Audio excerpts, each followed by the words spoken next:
Black Beauty, Chapter 11, Plain Speaking.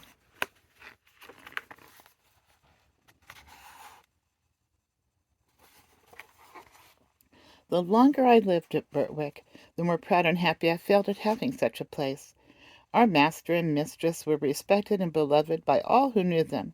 They were good and kind to everybody and everything, not only men and women, but horses and donkeys, dogs and cats, cattle and birds. There was no oppressed or ill-used creature that had not a friend in them, and their servants took the same tone. If any of the village children were known to treat any creature cruelly, they soon heard about it from the hall. The squire and Farmer Gray had worked together, as they said, for more than 20 years to get bearing reins on the cart horses done away with, and in our parts you seldom saw them. But sometimes, if mistress met a heavily laden horse, with his head strained up, she would stop the carriage and get out and reason with the driver in her sweet, serious voice, and try to show him how foolish and cruel it was. I don't think any man could withstand our mistress. I wish all ladies were like her. Our master, too, used to come down very heavy sometimes. I remember he was riding me towards home one morning, when we saw a powerful man driving toward us in a light pony chaise, with a beautiful little bay pony, with slender legs and a sensitive head and face. Just as he came to the park gates, the little thing turned towards them. The man, without word or warning, wrenched the creature's head round with such a force and suddenness that he nearly threw it on its haunches. Recovering itself, it was going on, when he began to lash it furiously. The pony plunged forward, but the strong, heavy hand held the pretty creature back with such force almost enough to break its jaw, while the whip still cut into him. It was a dreadful sight to me, for I knew what fearful pain it gave that delicate little mouth. But master gave me the word, and we were up with him in a second. "Sawyer," he cried in a stern voice, "is that pony made of flesh and blood?" "Flesh and blood and temper," he said. "He is too fond of his own will, and that won't suit me." He spoke as if he was in a strong passion. He was a builder who had often been to the park on business. "And do you think," said master sternly, "that treatment like this will make him fond of your will?" "He had no business to make that turn. His road was straight on," said the man roughly. "You have often driven that pony up to my place," said master. "It only shows the creature's memory and intelligence. How did he know you were not going on there again? But that has little to do with it. I must say, Sawyer, that more unmanly, brutal treatment of a little pony it was never my painful lot to witness, and by giving way to such passion you injure your own character as much, nay more, than you injure your horse. And remember, we shall all have to be judged according to our works, whether they be towards man or towards beast."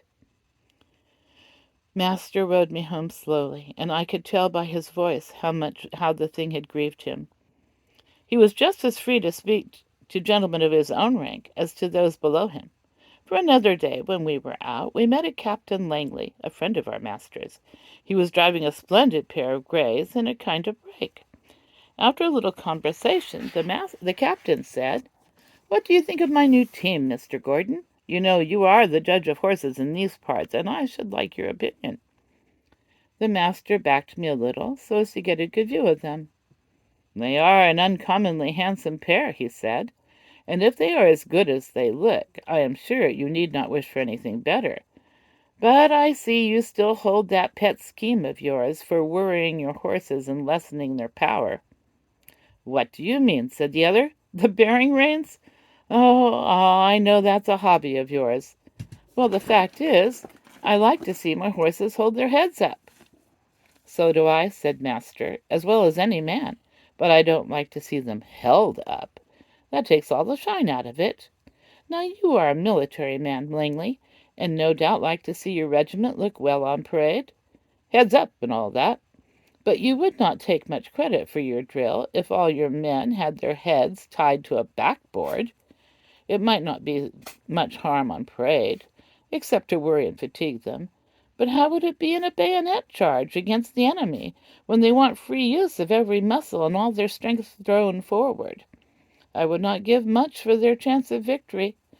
And it is just the same with horses. You fret and worry their tempers, and decrease their power.